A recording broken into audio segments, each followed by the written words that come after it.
Hi, I'm Joe Heath. And I'm Toni Heath. And this is the Watch-A-Thon Watch-A-Thon of Rassilon. No? Well, you didn't let me know you were going to sing it, so I didn't sing You it. want to do it again? Well, I'm not going to sing. Alright, but it's this, this is the Watch-A-Thon of Rassilon. And we're here to talk about the second serial. The second serial. Which is the Daleks, also known as the Mutants and the Dead Planet, according to Wikipedia. So many names again? There was script names, and they changed the name for advertising purposes and stuff. It was crazy back in the day. I don't know. Let's see. There's 7 episodes. Oh my god, there's so many episodes. I didn't think this one was ever going to end. And I got to a point where I didn't know what was happening anymore. There's a lot of talking about plans, without actually doing them. Well, it just goes on. I guess what would make the most sense now would be to recount the plot in order. All right. As opposed to how we did it last time. I will say, though, that there's 7 episodes. The Dead Planet, The Survivors, The Escape, The Ambush, The Expedition, The Ordeal, and The Rescue. And it aired from December 21st, 1963 to February 1st, 1964. I had a hard time following the serial, watching them all in order. I can't imagine being like, it's been a week since I've seen the last one. There are Daleks in this? Because that happened to me. I don't think I could imagine following this over a period of a month. You barely did over the course of 2 days. Yeah, this took us 2 days to watch. We watched 5 episodes the first day, and then 2 episodes the next. Well, and I didn't realize it was 7 either. I thought it was pretty standardly 4. No, it eventually becomes pretty standardly 4.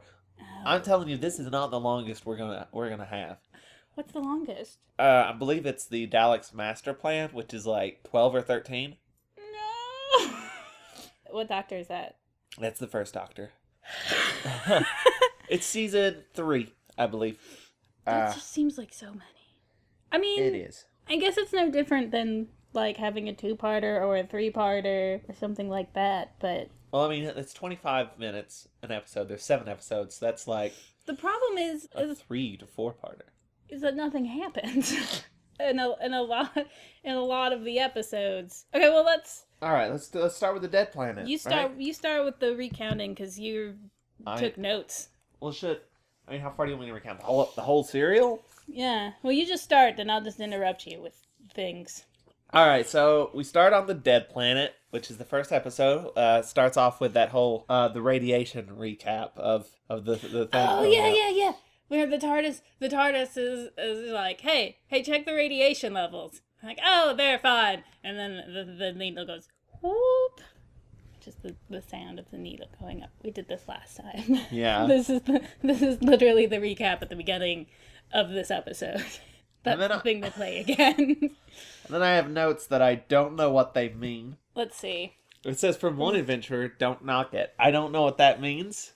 Or that was cold but not uncalled for. No, I remember. I should make clearer notes.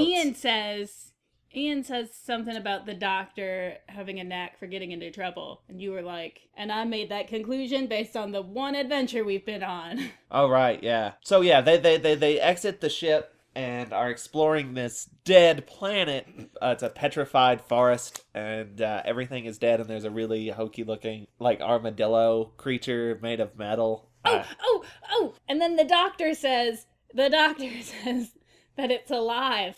And this confuses Ian, who insists that it can't be alive. And I loved it.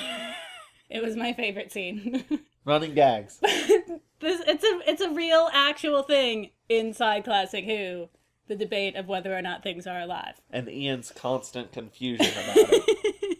And then Barbara's all worried. And Ian's like, you can rely on me.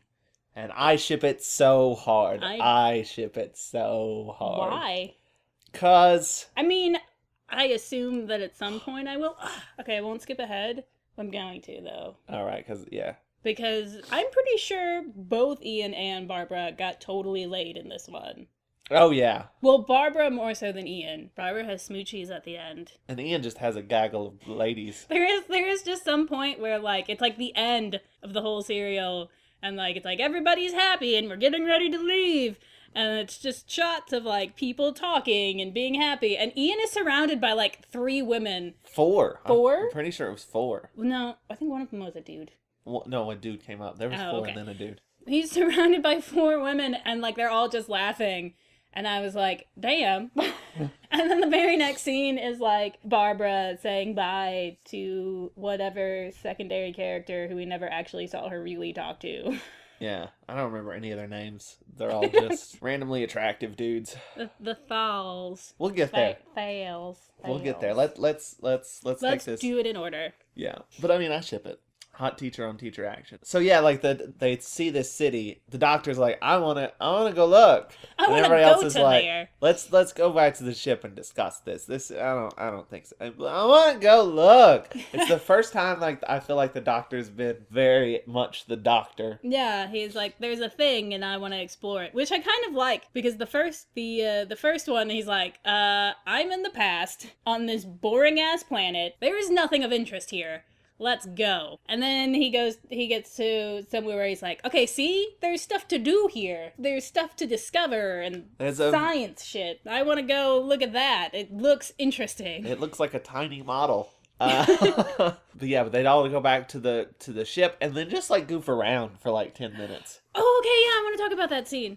Because it's the first really cute scene. Like, everything else has been kind of sad and frustrating. Like, the characters are all frustrated with each other and nobody really likes each other yet. Which will probably be super fun to watch happen. But there's a scene where they're in the TARDIS and the doctor's being a dick.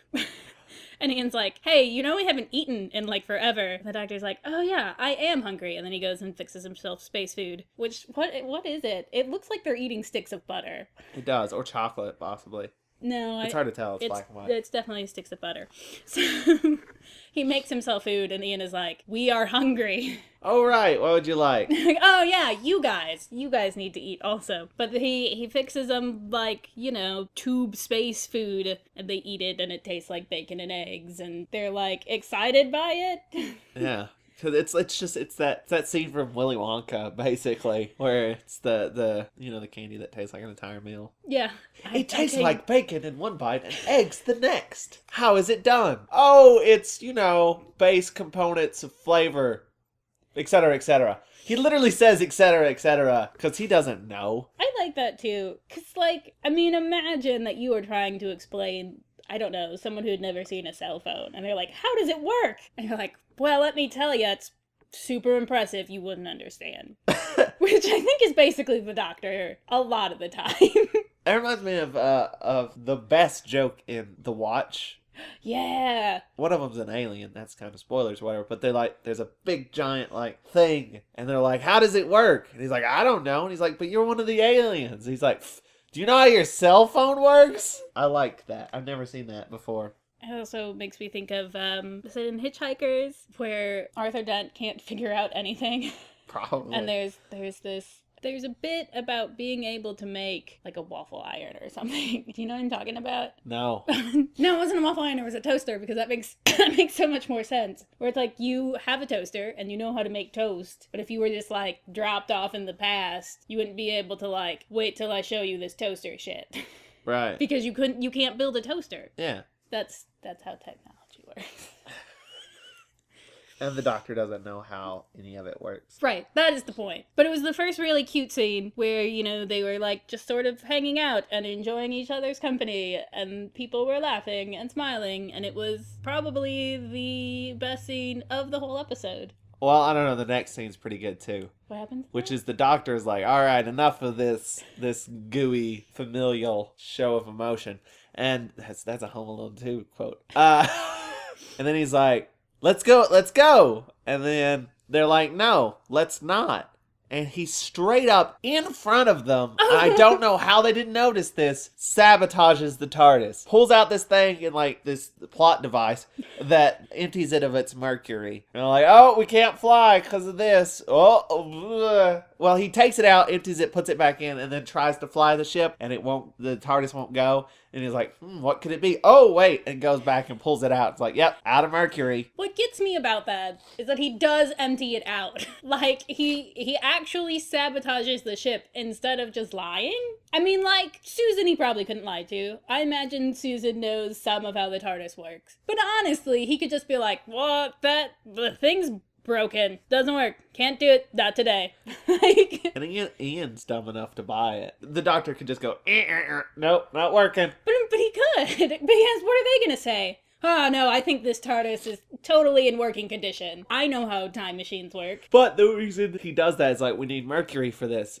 I bet there's Mercury in the city, which there turns out to be way later on, but still. 7 episodes later. You're on an alien planet. You don't know there's Mercury. Can I jump ahead a little bit to talk about this plot device? Because I love it so much. Because he does it, right? He empties it out, which I guess he just, like, dumps it on the floor. That's not safe. But they go to the city to try and find Mercury, and Dalek stuff happens. For 7 episodes. And then somewhere in, like, the 4th, 5th, it is revealed that, I mean, like, he has to come clean and he's like, oh yeah, I totally lied about that. Let's go, because shit's happening now. And it's no longer worth it. And he goes back to the TARDIS to fill it up with Mercury and he's like, we are actually, in fact, out of Mercury. So there's that. Which I think is the best. Alright, so Doctor has messed up the thing. Like, we have to go to the city to get Mercury. They leave, and I'm like, finally, we're getting somewhere in this plot. And then there's this box that is just sitting outside of the TARDIS. Ian's like, oh, I should grab that. They're like, be careful. He's like, oh, okay. And smacks it with a stick. He does. Can I say, though, that, like, as much as I enjoy talking about how dumb Ian is, he is precious and he must be protected. It's true. He's like the only person who consistently tries to do the right thing, and frequently trying to do the right thing causes him to, like, be captured or just fall for no reason and just be unconscious. He feels like somebody's goofy, lovable dad. He is. And I love him. I love him, and he's stupid. Like, I really enjoyed the scene where they're just goofing around the TARDIS, and he's just following the Doctor around, like, what's this do then? What's this? Oh, that looks pretty cool. What's that? You're like, Dad, I'm not gonna keep explaining Twitter to you. Just sit down. So, they find this box. And they just put it back in the ship, and like, we'll deal with that later. Oh, you did not say what was in the box. There's vials. That's all it says. They don't know what it is at this point. Which I think it's great that there's just this metal box, and they're like, be careful, it'll probably explode. And to test that, they poke it with a stick. I mean, really, he, like, smacks it. He's like, it's all right. Let's open it. And then you think about the times where the Doctor is just like, I don't know what this is, I'm gonna lick it. They've all come a long way. Right. This stage of Doctor Who, it's all about poking things with sticks, which we will get to again, eventually. Poking with sticks. Oh, we will. Yes. Yeah. So they have the case, and it has files, and they're like, I don't know, that's weird. We should put it back in the TARDIS. Oh, and someone touched Susan, and no one believed her. Oh, right. Yeah, that happened, too. I forgot about that. Well, all 4 foot of this place we've seen is dead, so there's probably no one here, and you're probably just crazy. And it's like unnecessary drama, because it doesn't... Yeah, it doesn't go anywhere. Later, you're just like, yep, there was a person there. There was no reason for this to happen at all. To be so dramatic. Just, yeah. Anyway, they finally get to the city. Let's split up, says Ian, because he's an idiot. And they go in, and Barbara just immediately gets lost and panicky. At this point, you know, if we were completely unaware of anything Doctor Who, we would not know about the Daleks. But we do know about the Daleks, so I can say the doors are nicely Dalek-shaped. Yeah, it's a nice bit of design. Except for the matte painting to extend the hallways. Which is obviously a painting. The door's a nice bit of design, but the Daleks themselves, I think, are a really cool design. Yeah, they haven't changed that much from the original. They don't need to, unless we want to make them look like building blocks, Legos. Sorry, I don't like the red and blue and yellow Daleks. I think they look weird. Joe likes them. I do. I like colors. So yeah, and then, well, they goof around for a while. They all start to get tired. No, because you see everything. Everything that happens, you see on screen. So, like, they're wandering around the city for a while, and you see them wandering around the city for long enough for them to get tired, which is so long. And then Ian's all like, where's Barbara? She should be here by now. Barbara? Barbara! Huh, maybe we should go look for her. We'll give her a couple more minutes. And then the show gives you a couple more minutes. You sit there and wait while they wait. But then finally, we have the introduction of the Dalek, which you do not see in the first episode. You just see... Oh, there's a really cool, like, point of view shot with, like, the plunger slowly moving towards Barbara. And it's... Actually, it's a decent shot. That's the cliffhanger. It's frightening. I don't know if it's frightening because I know what a Dalek is. And if I didn't, I'd be like, why is this plunger so threatening? But it is frightening, and I really liked it. That was a good shot. That's the cliffhanger. For the dead planet. The next episode is The Survivors. So they goof around. They're trying to find Barbara, Ian, Susan, the doctor. They find a Geiger counter, which is whatever. They find a Geiger counter and realize, oh, we've just exposed ourselves to a crap ton of radiation. Oh, yeah. Way to give everyone radiation poisoning, doctor. Because they've been wandering around, like the whole first episode, they're wandering around the city and don't run into anyone at all. But they're wandering around the city and they're getting like sicker and sicker as they go. And so they find this room that's like, basically, there's a shit ton of radiation everywhere. And they're like, that's why we all feel like shit then. We're dying. Eventually, they get caught by the Daleks and Ian tries to run or something. Yes, they all get caught by the Daleks so slowly, ever so slowly. The Daleks are like, all right, get over there with everybody else. And Ian, like, stares at the Dalek, and the Dalek stares back, and Ian stares at the Dalek, and the Dalek stares back, and Ian stares, and this goes on for, like, 5 minutes. And then Ian decides that he's going to run. He does, and he gets his legs paralyzed. Yeah, which I remember thinking, that's pretty benign for a Dalek. Like, to just sort of incapacitate someone. These Daleks seem kind of merciful. Like, they capture him, they let him live. And then as the episode goes on, you're like, nope, these guys are hardcore. Yeah, even though for like a couple episodes, they don't really do much. They don't even really have a large impact on the plot for a while. They really don't. Like, well, I mean, nothing moves the plot forward because the plot doesn't move forward. I feel like, it moves slowly, but I feel like it could have been a lot stronger as 4 episodes instead of 7. It starts off strong enough. I mean, sure, it's a little slow at times, but it's strong enough, but it really loses its way towards the end. So, they're all captured. Ian can't walk because his legs are paralyzed. My legs! And then, I forget what happens after that. They all get caught and put in a room. Oh, I remember what happens! They get put in this room, and then the doctor realizes what was in the box. Yes, and it's... Anti-radiation gloves.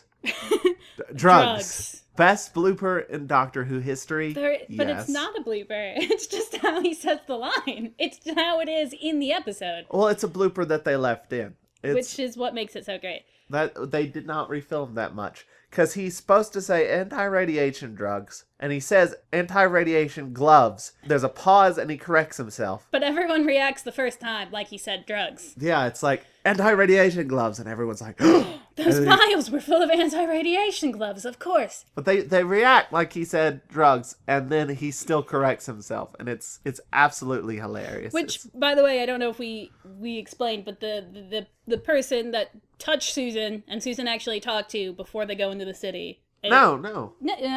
I thought she talked to him. She goes back to get the drugs. They let her go. They let the Daleks let him go back. And this is another thing. This is another point where I was like, these Daleks are awfully nice. And I remember sitting there thinking, like, maybe Daleks just started off like more reasonable people. But no, they just want the anti-radiation drugs for themselves. Right. They totally steal the drugs as soon as she comes back. And, like, the only reason why they let any of them live or any of them get the drugs was because they wanted them. Because there was a neutronic war. There was a neutron bomb. And they've been underground. So they think that they're, like, safe because they're underground. And they're like, we're tired of being underground. It's boring here. And the Falls, meanwhile, have just somehow survived and all remained handsome. hella sexy Every single one of them is statuesque. and blonde. So you find that out, and then the Daleks are like, okay, cool, we have this medicine. Let's just give it to all the Daleks in Section 3. And then all the Daleks in Section 3 start dying. They're like, crap, okay, kill all the Daleks who aren't already dead, because we don't want this shit to spread. You're getting way ahead of yourself. Am I? Well, Yeah. I want to explain the radiation thing. Okay. So the Daleks just kill everyone who is sick. And then they're like, okay, maybe we actually need radiation? Like, maybe we need it to live? I don't know. You know what? Why don't we expose all the Daleks in Section 4 to radiation and see how that goes? Like, Yeah. it's just very careless and clinical and very, very Dalek. Yeah, and all this happens spaced out through the 7 episodes. It doesn't really affect the plot that's going on No, otherwise. right. Everything that I just took 5 seconds to tell you, I mean, like Joe said, I'm getting ahead of myself because this is episodes in the future, but I wanted to get that. Yeah, plot like point I across in said, a it timely could have been manner. done way quicker. Another thing I have to say about Daleks, they shouldn't talk much. They're really hard to understand. There's a couple of scenes where they're like relying on them to give exposition, and you're like, oh god, I hope this sentence is over soon. Because there's only so much of this that I can listen to. This sentence is still going on like this, and I already have the information that I need. And it's a Dalek talking to another Dalek. So, but before all of that, they send Susan out to get the drugs because she's the only one that can go. There's like a debate about it for forever. Because of the lock system, which doesn't make sense to me. Oh, you right. asked a question about that. You said, is that still how it is? She says there's this weird lock system on the TARDIS. And she's the only one that can go because the doctor's too sick from the radiation. The doctor is basically passed out. As he does. Ian tries to go, but his legs are still too paralyzed. Because, by the way, that's temporary. He's not paralyzed for the whole thing. Barbara's too sick, too, I guess. It was actually never discussed as an option. Yeah, it wasn't, was it? Well, I mean, I guess it was also... Barbara could have went, but she wouldn't know the lock. But she doesn't know the lock thing. And I didn't understand it at all. Do you even remember it? I don't remember. It was There's like a series of poles, and if you do the wrong one, then the whole thing will melt. Not poles, holes. I think there's like That's what 6... I said. Oh, I thought you said poles. No. Yeah, there's like 6 things, and if you gotta put in the right one, if you don't, it melts, and blah, blah, blah. I lock myself out of accounts all the time because I put my wrong password in like 4 times. This seems way too permanent of like, shit, I put it in the wrong one. Shit, now everything is locked forever. Shit. There seem to be a lot of like, let's establish things here. Let's in this establish that episode. it's weird. And none of it really sticks. That is including the Daleks. I mean, they run on static electricity. Which is stupid. They survive on radiation, and none of that really sticks around. I don't know if it's explained away. It might be, but for the most part, there's plenty of time for development between now and in the future. Yeah. There's plenty of things that have the ability to happen. Okay, so then they finally decide to let her go. And she doesn't want to, but then they talk her into it. It's just, do something, show. They finally let her go. She runs and runs and runs and runs. My favorite scenes are running through forest scenes because they're all close-ups because you're obviously not going to actually run through a forest because that's expensive. And it's just, she's so bad at moving her own body. Yeah. I mean, I know a huge part of that is just like, you need to be in distress because you're running and you're scared, but you're actually jogging in place. And so she's just like throwing herself, what did I say? That she moves like she's just like a sentient sock filled with rocks. And the only way she can move forward is just to like will herself, and she's just like flopping forward like it's She's like a human slinky. And she just like tumbles over and is like, well, I'm on the ground now. I'm gonna scream about it for 5 seconds, then I'm gonna get up and continue running. But I think we've taken almost as much time explaining this as the show has.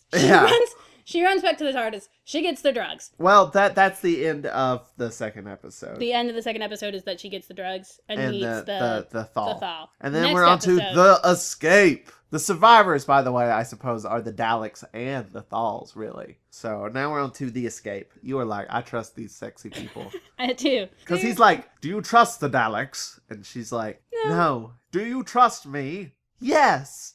Why? He's not really giving you any reason to trust him other than the fact that he's giving you those drugs. That's true. That's like villainry 101. You trick him with the, like, I gave you this. And then it's... Anyway, doesn't matter. The sexy people are good. The ugly people are bad. We already know that the Daleks are bad, so it's like, yeah, let's trust this guy. Why? He has drugs. That's how I make most of my decisions. Right. So they talk a bit. And he gives her two. He gives her two things because he knows that the Daleks are gonna steal them. Yeah, he gives her two. She goes back. The Daleks steal the one. The thing I said before happens where the Daleks are just like, shit, this is actually poison to us now. For some reason they find the second box, but they let her take them back. I don't remember why. I guess they wanted to keep them in case they could be useful. Yes, they wanted them to be alive because they knew that Susan had talked to the Thals. And they want the Thals... Oh, right. Yeah, they wanted the Thals. They want the Thals to come to the city because they run on static electricity, so they can't leave the city. So they want the Thals to come there so they can kill them. Right. That's the Dalek plan. So the Thals are waiting for Susan to come back. And meanwhile, Susan is writing a letter with the Daleks about vegetables. The Daleks dictating. And what does he say? We grow vegetables with artificial sunlight. I love it. We grow leafy greens. We make sure that everyone eats enough vegetables. And then we get to see the first time they actually use their plunger to pick up something. The letter, and it's like... It goes... It sticks to the plunger, and then it like passes it from one to the other, and it goes...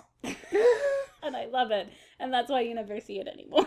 Because it's funny. So while the Thals are just hanging out around the TARDIS... The Thals, by the way, the reason why they want to talk to the Daleks is because they have no food. Right. Like, they're shit at being alive. They can make anti-radiation gloves, but... But they can't make food with artificial light. Yeah. They need the Daleks to give them vegetables. And then things get weird. They're like all camped out around the TARDIS, and it just gets creepily sexual. They're all lounging around. Oh, yeah. Being sexy models. And like one of them is literally just laying around like a sexy model. And there's the one Smurfette. Yeah. Right? And like she's jealous of Susan. The main Thal that talked to Susan. They're all like ribbing him about, yeah, you want to tap that Susan, don't you? And he's like, no, I just want to make relations with the Daleks, not relations with her. I don't think that's an actual line. But it's better than anything that's in that episode. No, I don't know. There was like this, there was really heavy innuendo about butts. There's something like, to what end? And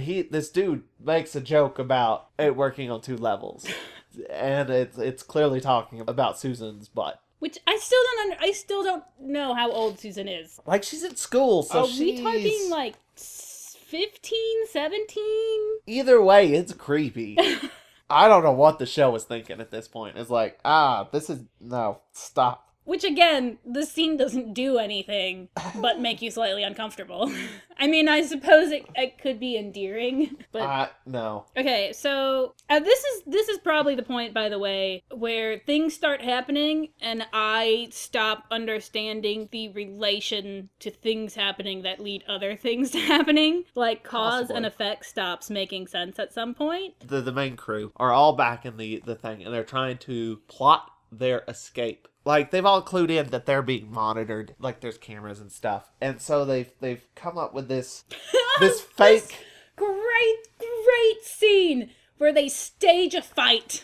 Yeah, it's glorious. It's the most beautiful thing, and I think... Is it Barbara or is it Susan who just, like, jumps onto Ian's back? I believe it's Susan. It's Susan. And she's so gleeful when she's doing it. It's the best. Yeah, they smash the camera so that they can't be seen. Which is, I mean, basically the Daleks are like, do you think they did that on purpose? Yeah, I think they did that on purpose. Do you want to, like, fix it? Nah, I don't really care that much. Like, that's the scene that happens directly after that. Even that was completely, like, all of their plans are a little unnecessary. But it was cute. They were actually being a cute team, and Yes. I love that stuff. It was fun to see them work together, and then, like I said, seeing them actually enjoy each other's company, seeing that happen more often is something I'm really looking forward to. They do that, then they plot this other plan. Susan has a coat thing from one of the Thals. Okay, the Daleks run on static electricity. And yeah, one of the Thals gave her this, like, plastic shawl thing. And they're like... It's like a poncho.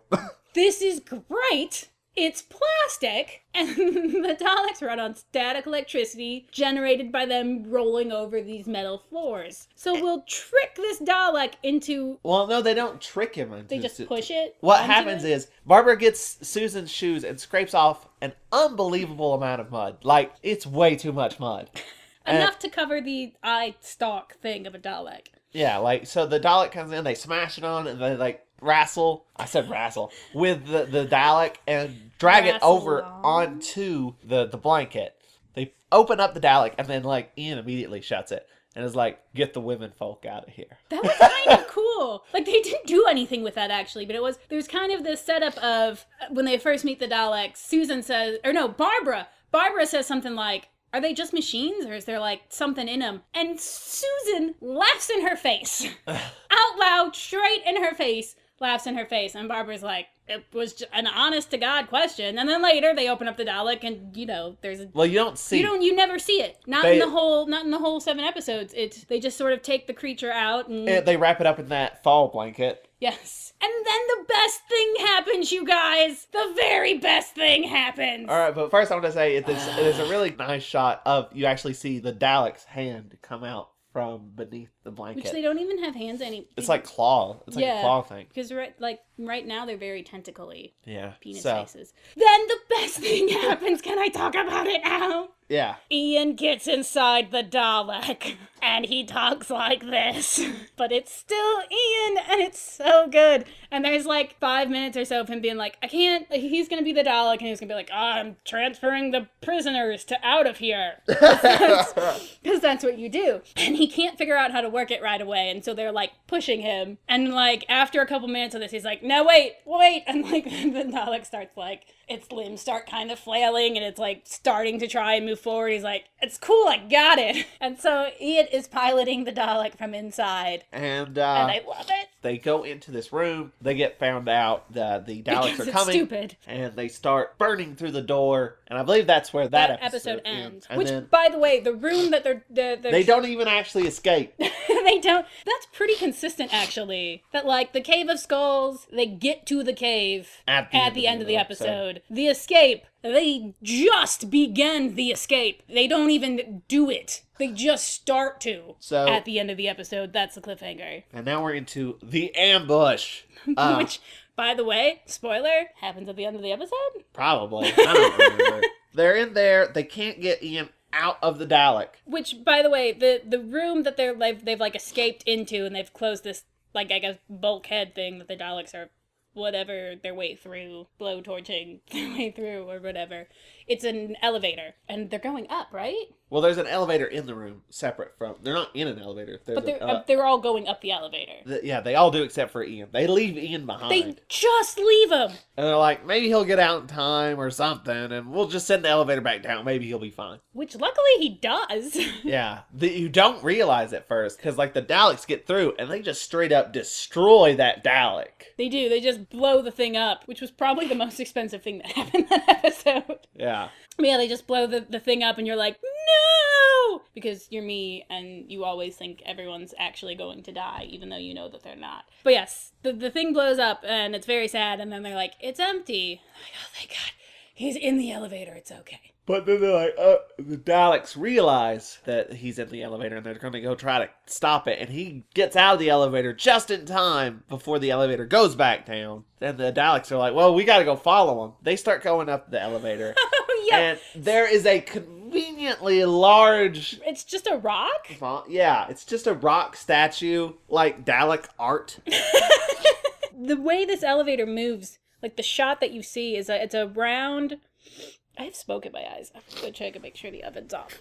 And we're back. Rolling. Yeah. We had to take a short break because I almost killed both of us. Yep. Radiation poisoning. No, we left the oven on. We did, and our smoke detector might be broken. We should look into that. So where were we? There's an elevator, and right, and they push the giant rock statue. Well, and the way that you see this elevator, the way that it is shown to you, the elevator moving up and down, is it's just this circle. The way that the elevator works is you just see the like top of the elevator move up and down the shaft ever so slowly. Yeah. It's really slow, and it's the exact same shot for up and down. It is. Like, I think they just flip it. They just reverse it. You see everything. Everything that happens, you see. So if an elevator goes down from one floor to the other floor, you watch the elevator go down from one floor to the other floor. Also, it's convenient to push that rock down the thing because the elevator has no doors. There's no door, which is very poor design. Like, we figured it out on Earth. Come on now.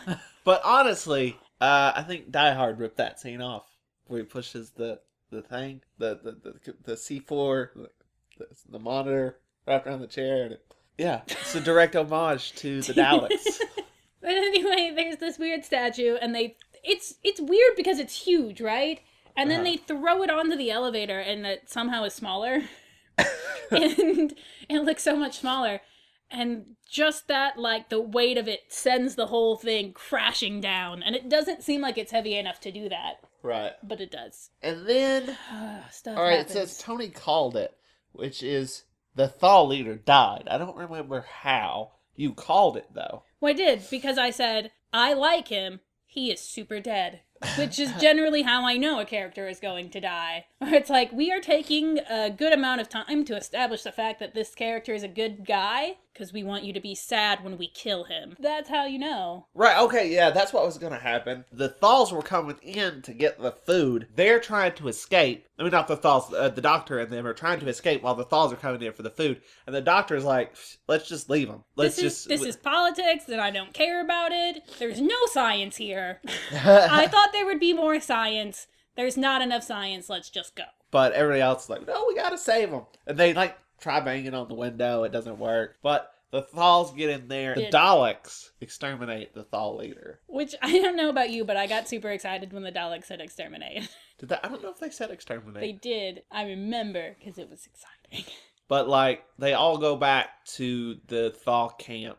And Ian turns into a dad. Straight up dad.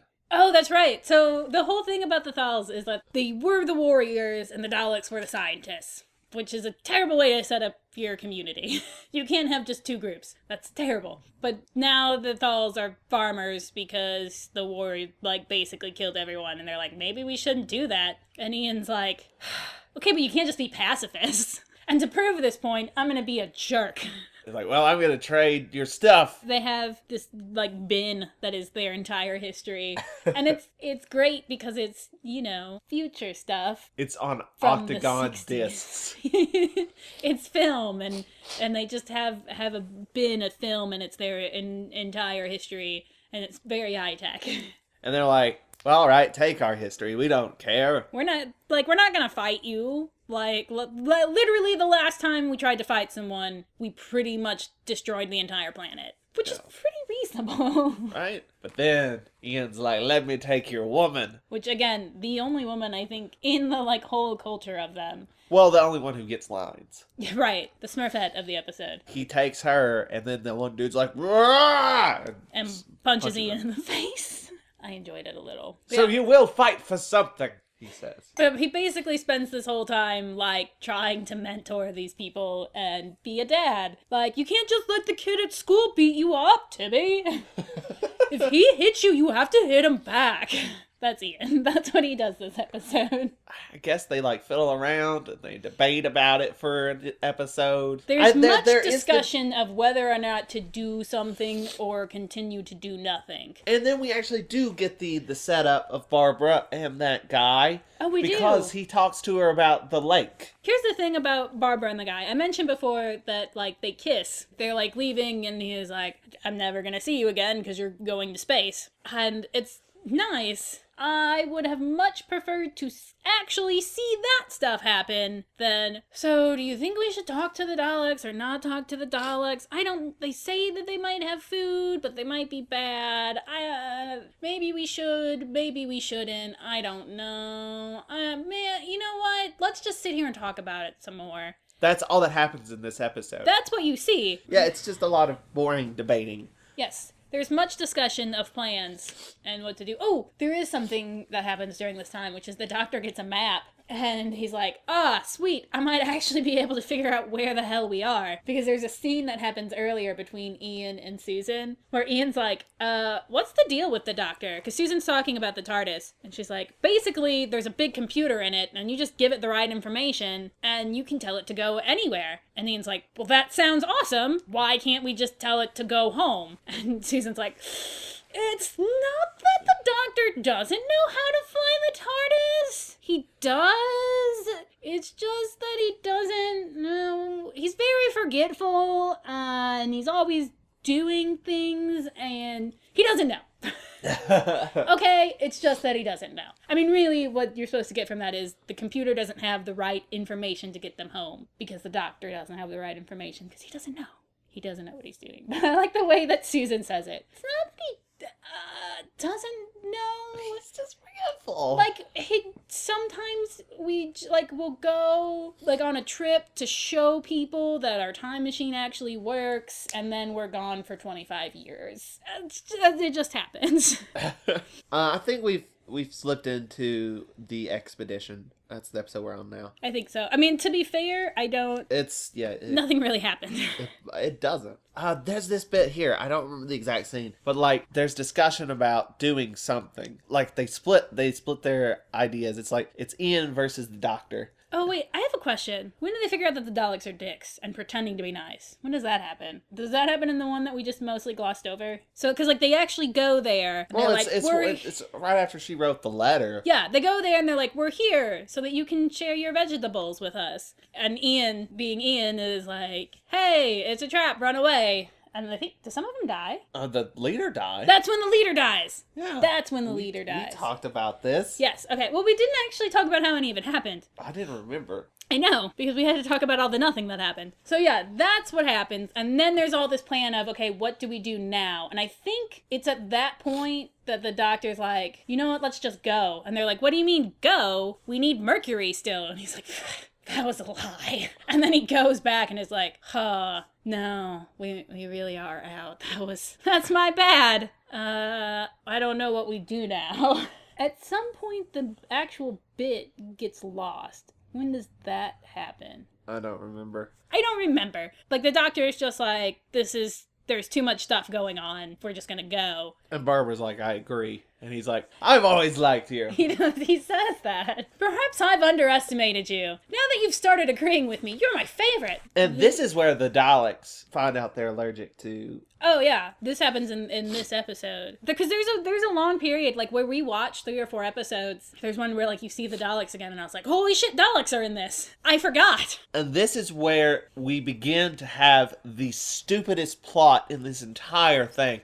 And I'll explain why once we get towards the end of the serial. But this guy tells Barbara, the guy that has the hots for Barbara, there's a back way into... Well, it's not a back way, but nobody attacks the Daleks from the backside of the city because of this swamp. Because it's stupid.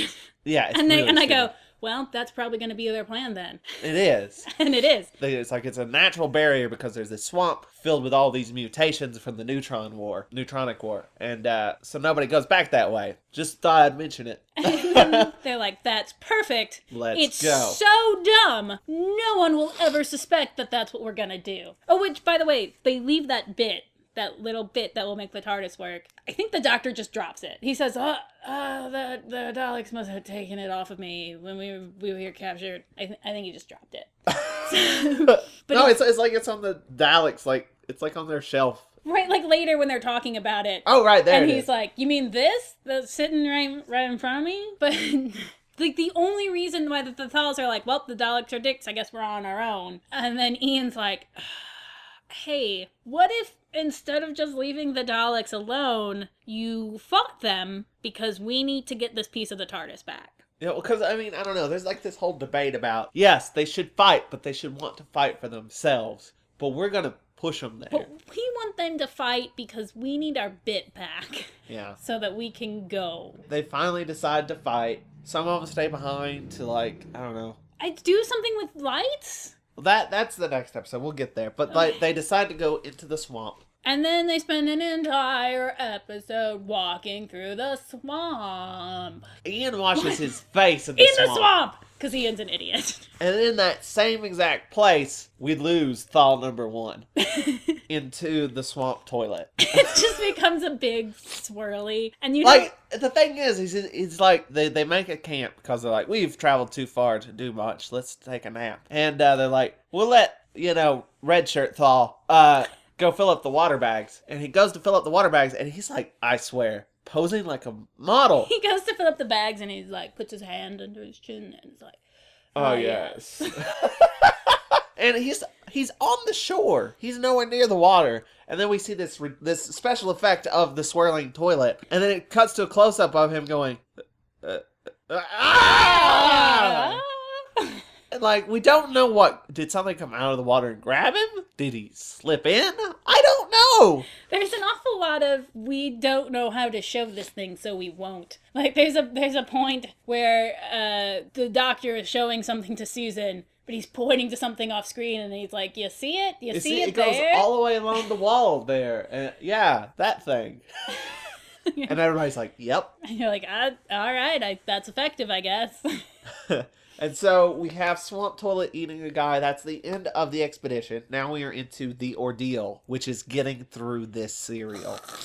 Are we out of the swamp and into the cave yet? No, not yet. Oh my god. We'll get there. But this is when the doctor starts doing stuff, making plans. Yes. And Let's make a frontal attack on the city while they're making a they're doing Ian's plan. So they made this weird plan about flashing lights to disrupt signals, or I don't understand. Like, literally, we were watching it, and they've got these big mirrors, and they're using them to reflect lights, and I just turned to Joe, and I was like, wait, I don't understand why they're doing this, and how it relates to what the doctor and... Because the doctor and Susan are sneaking in from the front, right? Yeah. And they're sneaking in to do... I don't know. I guess they're just trying to get the part. Right. Okay. I don't know. See, it doesn't... Why have they split up? I don't... Anyway. Also, this is when the Daleks progress an inch forward in their plot and be like, let's make a bomb to make more radiation. Ooh, this is my favorite. Yeah, the Daleks are like, we'll make a bomb and we'll explode it, and then we'll be able to go outside because we need radiation to live. And I think this actually even happens later in this episode because everything with the Daleks takes so long to happen. The Daleks like, hey, do you have that report on how long it'll take us to build a new bomb? And the Daleks like, yeah, it'll take like a month. 23 days. It'll take 23 days. And the other Dalek's like, oh, no, that's too long. We'll just flood the radiation that we already have. Let's blow up the let's just blow up the nuclear reactor, which All I right. love. Yeah, I love that the Dalek is like, 23 days? Nah, we have something that, like, if we just fuck it up, it'll blow up. Yeah, and now we actually are in the caves, and we never saw us going into the caves. They're just in the caves, because I remember we're like, what? They're in the caves now? What's going on? They just... The only thing you didn't see. The only thing. And we're just in this romantic scene with Barbara and the guy. They're, like, exploring the caves. They don't know where they're going at all. I don't know why this was a good idea. It's like, now we're in the caves. We don't know where we are. We're just gonna start going this direction. There's this hole in the wall that has, like, a drop on the other side. And they all crawl through that with no way to get back through it. And they all think it's a great idea. Except for the one guy who I loved, who he hangs back and he's like... Well, this is actually later, and it's like, even if he did go back, there'd be no way to go through that. What was I saying? Oh, so Barbara and romantic Thal boy is like, to use a phrase from your culture, ladies first. And Joe and I both went, how does he know that? What? And I assume he knows that because it came up when they were flirting, which I would have liked to have seen. I feel like there might have been a scene that got cut because, like, we went from the swamp to the cave with no in between, and this show does not do that. Something must have gone horribly wrong. I think I actually saw something about a bit did get cut out. Accidentally was cut out. Maybe that was it. Also, people don't know how to use ropes in this thing. That she's going to let him down the hole, and she ties the rope around the rock. No knots. Well, she wouldn't tie it because she's belaying him down. But if you tied it... You tie the very end and make a knot, and then you'd have the slack. You tie the knot with the very end of the rope, and then, like, she's trying to stand on it, and she keeps slipping, and then he falls. I love the way everyone falls. Because there's so often that's like, we need a conflict. Quick, fall on your face for no reason. And everyone does it so well. I'm trying to read here. They It's fall just through a the lot hole, of and endless stuff. basically he's like, no, we can go forward through the hole. Why don't we all fall through the hole on purpose? So everyone falls through the hole on purpose. And then that one guy wants to leave because he's like, guys, this is dumb. There's Thal 1 and Thal 2, and Thal 2's like, look, I'm gonna be honest, I don't understand why we're doing this. Even if we do get in there, which seems incredibly unlikely because where the hell are we? Do you know? No, you don't. We're just wandering these caverns. We might be going deeper and deeper into the pits of El Diablo. Who knows? We certainly don't. I'm just gonna go back. Like, you guys keep going, you do what you're doing, it's cool. I'm gonna go back. Because, like, even if we get in, which I think is really unlikely, like, the Daleks are just gonna kill us. And then they get in a fight about it and then cause a cave-in. And they're like, well, you can't go back now. Ha ha ha. And there's something where he's like, the cave-in happened and it would have hit me, but he jumped in instead. He was very brave. I don't know if that was if he was lying to cover up for his cowardice, or if that was what was supposed to happen. But yeah, but it's just so terribly the action scenes in this aren't always clear. Right, they can't show a lot of things, and so there's a lot of showing right before an action happens and right after an action happens, and a lot of times that leaves me like, wait, I don't understand why one thing led to the other thing, because the actual action wasn't shown, and I'm confused. And now, meanwhile, back to the doctor, they get to this power box thing, and the doctor just smashes it with a stick. And he's so pleased with himself. He's like, you know what this is? This is the Daleks' power box. It pretty much controls everything. And he looks at Susan and he's like, you want to see me do something cool? And he has a bone, which I don't remember where he got. He's got a staff thing, yeah. And he just it's a bone. It's like a, and he just takes the bone and smashes the box, and he's like, see what I did? And then he gets her necklace to connect it to another piece. So like, look, it's connecting it's science. We shorted it because of reasons. And Susan's like, that's great. And that's the point where they're like, see how this wire goes from here to all the way over there? This one box powers the entire city. It can be taken out by smashing it with a bone and throwing a necklace into it. And he's like, ha ha ha, look at me. I'm a genius. Look how great I am. And Susan's like, and then boom, Daleks. Yes. Greatest reveal. Susan's like, yeah, that's nice, grandfather. Don't you think we should like leave? Because we're going to be surrounded by Daleks. And he's like, don't you understand what I've done? I've taken all of them out with my awesomeness. And he's like, oh, I really think we should leave. And then you pull back and they're completely surrounded by Daleks. And I'm just like, oh, shit. So I'm not entirely sure what. And the Daleks are like, oh, why'd you break our thing? That's not cool. And so the Daleks kidnap the doctor and Susan. And we go back and now we've come to a cliff. They're talking about plans forever. Oh, where do we go? We're so lost. Do we keep going? And they get to this cliff edge. This is actually I really like. They're like, how maybe we can climb down this cliff, go across, and then climb back up on the other side. Which that goes on forever. They're like, wait, let's see how deep this cliff is because we can't really see. He drops a thing, and there is the longest amount of time, and you hear.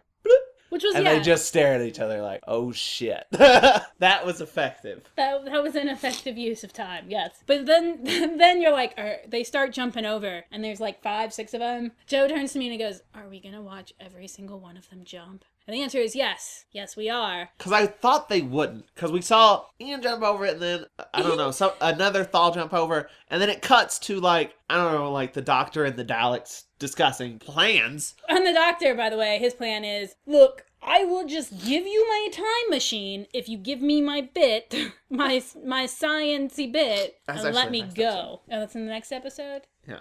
I can't keep track of what's happening with. I know. But yeah, like they talk things and they come back. I felt they were cutting away so they could cut back and all of them have jumped over. But no, Barbara jumps over next. She's number 3. Barbara jumps over next and then they jump over and then they go around the cliff. And she like goes around and is like, oh, I didn't do it the first time. And Ian's like, no, you have to turn around and do it this way. Ian's being dad and is showing everyone how to jump over. He's like, all right, take the rope. This is how you tie it around you. This is how you jump. Grab on here.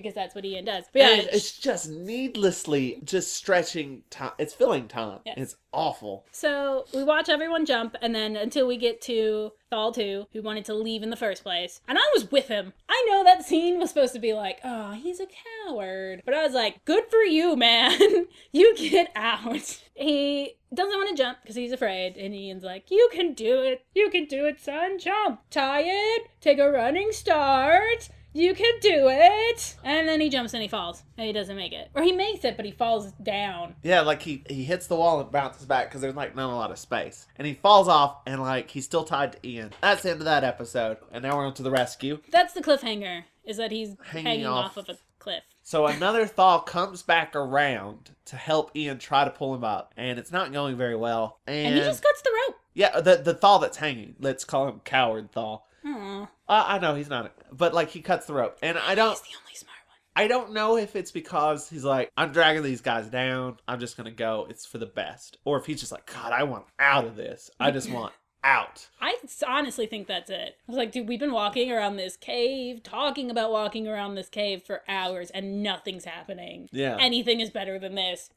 Goodbye. So that's Thal number 2 down. Two Thals who have died in this ridiculous plan to go the stupidly dangerous route because it's less predictable. And they continue down this route that they're going until they hit a dead end, and they're like, we're stuck in this mountain. Where the hell are... Why did we do this? Why? This was a terrible idea. But then, conveniently, they're like, wait, I see light. And they pull these rocks aside, and... It's I don't just know, like it's a stock photo of a, like, electrical room. Like, is there just... Did they build this electrical room up to a rock slide? It's the Daleks, like, boiler room that exits out into the cave. Yeah, and then we have the Doc trying to give up the TARDIS. Like, the Daleks are weirdly not advanced, because he's like, I have time travel, and they're like, you're not smart enough to make time travel. Yeah. But, like, I'm used to Daleks who, like, know what time travel is and are as familiar with, like, Time Lord tech and stuff. And it's weird to meet Daleks who, like, don't know what Time Lord stuff is and basically understand the only reason why they know anything about Time Lords is the Doctor's fault. And now we're about to get to the sloppiest part. But before we get to the sloppiest part, they sneak in, right? That they finally find their way out of the mountains into the Dalek fortress. And who do they bump into? Another Thal who came in the front way with the Doctor and Susan. They meet up at the same time. They just walked in through the front door. This entire plan of going in the back way that resulted in 2 dead, ultimately pointless. Because 3 people got in through the front door, no problem. Well, I mean, the Doctor and Susan got kidnapped, but still the rest, like, to the be rest fair, of the like, Thals. that was the Doctor's fault. Yeah, that was the Doctor's fault. They destroy the power. All the Thals get in. Like the entire Thal army get in through the front way. This entire plan to go in the back way had 0 result. There was 0 purpose for it. None whatsoever. It was needless plot filler. It was the worst. It was terrible. It was really terrible. And the most terrible thing about it was that it took 2 episodes to happen. If you cut those 2 episodes out, cut out that whole stupid swamp thing, you would lose absolutely nothing. All you'd need to do is put in the stuff about the Daleks, the stuff about the Doctor and breaking into the front. It's just a needless action, boring action. Well, I was gonna say, there's not even real action. There's lots of talk about action. There's, all right, here's what we're gonna do. We're gonna go in through that cave. Should we jump across this thing? No, I don't think we should. Well, we're going to because we can't do anything else. Okay, then what? I don't know, but maybe we should talk. Like, there's a lot of discussing plans before things actually happen. And the only 2 things we got out of that was any good was the dropping the rock thing, because that was funny. And there's an eye shot between Coward Thal's legs, showing Coward Thal. like it shows Ian standing on the other side of the cliff with the rope. It's an eye shot, though it's set up awkwardly. It's like you see the camera getting into shot really awkwardly, but then the shot's nice. There's a lot of like watching people step onto their marks. There seems to be a lot of that. Or like the only reason why any of this is happening is because things are being set up. So everybody's here. We're all going to take down the Daleks. We're going to rescue the Doctor and Susan. Blah blah blah. The Daleks start a countdown from like 40, and I swear to God, you hear that entire The whole countdown. countdown. countdown from 40 to 1. You hear the whole thing. This is the countdown to destroying the nuclear reactors, I suppose. Right. From 40. And then the sloppiest fight scenes happen. There's falls coming out of nowhere. There's one Thaw who he drops into the shot from a rope, and you're like, the hell were you? Were you up just hanging out on the ceiling? It's so sloppy, like you can't, there's no like clear series of actions. It's just, there they are. It's just happening. There's a lot of you see before the action and you see after the action, but you don't see the action. There's a lot of you just going, I know that he was pushing this Dalek, and I know that this Dalek is, like, on its side now, but I don't understand why. I don't know. They're just, like, clumsily flopping around.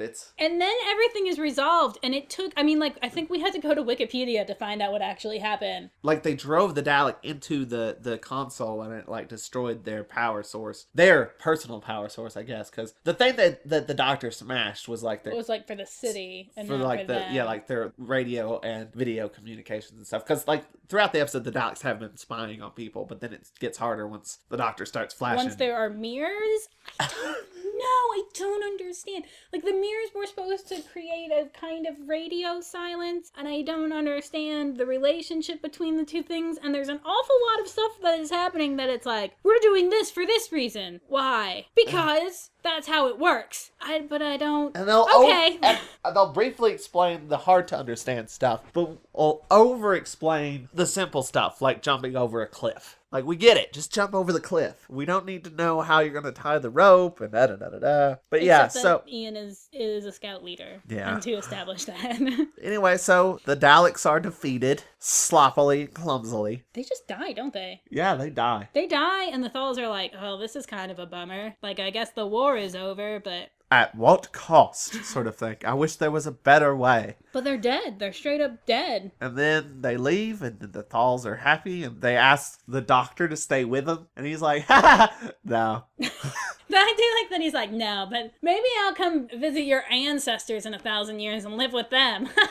What a rude snub. Yeah, he's like, you guys, this planet's primitive as hell. Maybe in 1,000 years when you guys have shit figured out. And then he does that thing where he's like, I will not give you advice, but here's some advice. Here's some advice. So yeah, the Doctor gets to be all gloaty and I save the day. Ian gets to, I don't know, it's implied that he slept with all those ladies. I'm pretty sure that's what was. I do not think so. Barbara definitely got some. That's 100% canon. Yeah.